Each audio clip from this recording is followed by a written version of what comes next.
Bonjour à tous. Un grand merci à Medilbendium de m'avoir invité. Étant moi-même un pur produit Medilbendium, je vais pouvoir vous parler de mon roman et répondre à vos questions. Voilà, c'est parti.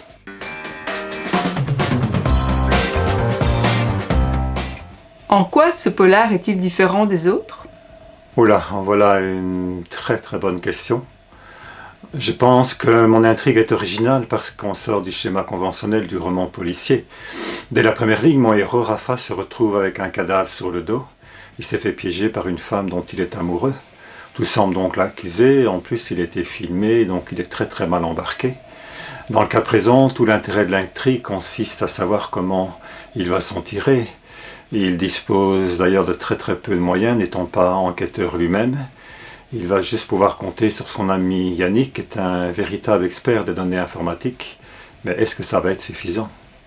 L'article du soir parle d'un polar tordu. Comment faut-il le comprendre ? Voilà une question plus que délicate.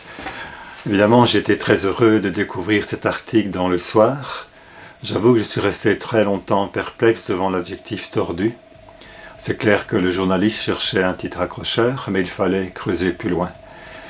Si je lis entre les lignes, je comprends qu'il fait allusion aux faux semblants qui s'accumulent tout au long du récit. Qui est vraiment piégé, qui est l'arroseur, qui est l'arrosé.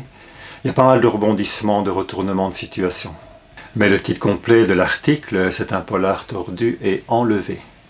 J'aime bien le terme enlevé, j'ai d'ailleurs été voir au dictionnaire ce qu'il signifiait réellement.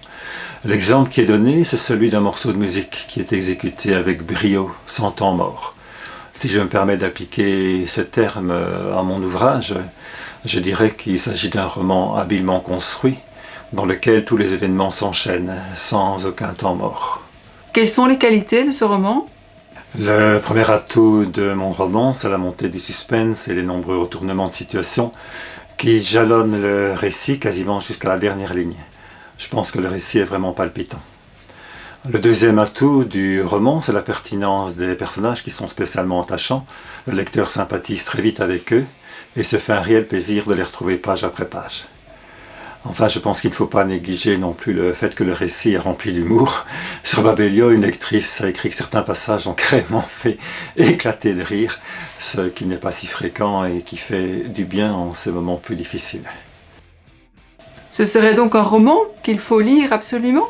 Comme auteur, je suis un peu mal passé pour répondre à cette question.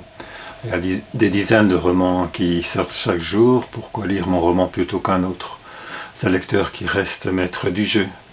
Personnellement, quand je veux savoir si je vais me lancer dans un roman, je pars feuilleter les premières pages. Sur le site de l'éditeur, il est possible de lire un extrait, souvent le premier chapitre, c'est là qu'on voit clairement si l'on accroche. Je vais donc vous proposer de lire avec moi les premières lignes de mon roman. Il y a un cadavre dans le coffre de ma voiture. Je ne peux même pas jouer la surprise et m'exclamer « Mais qu'est-ce qu'il fout là, ce putain de cadavre ?» Je ne peux pas, puisque c'est moi qui l'ai balancé dans ma camionnette il y a 10 minutes à peine. Voilà, je vous remercie de m'avoir écouté.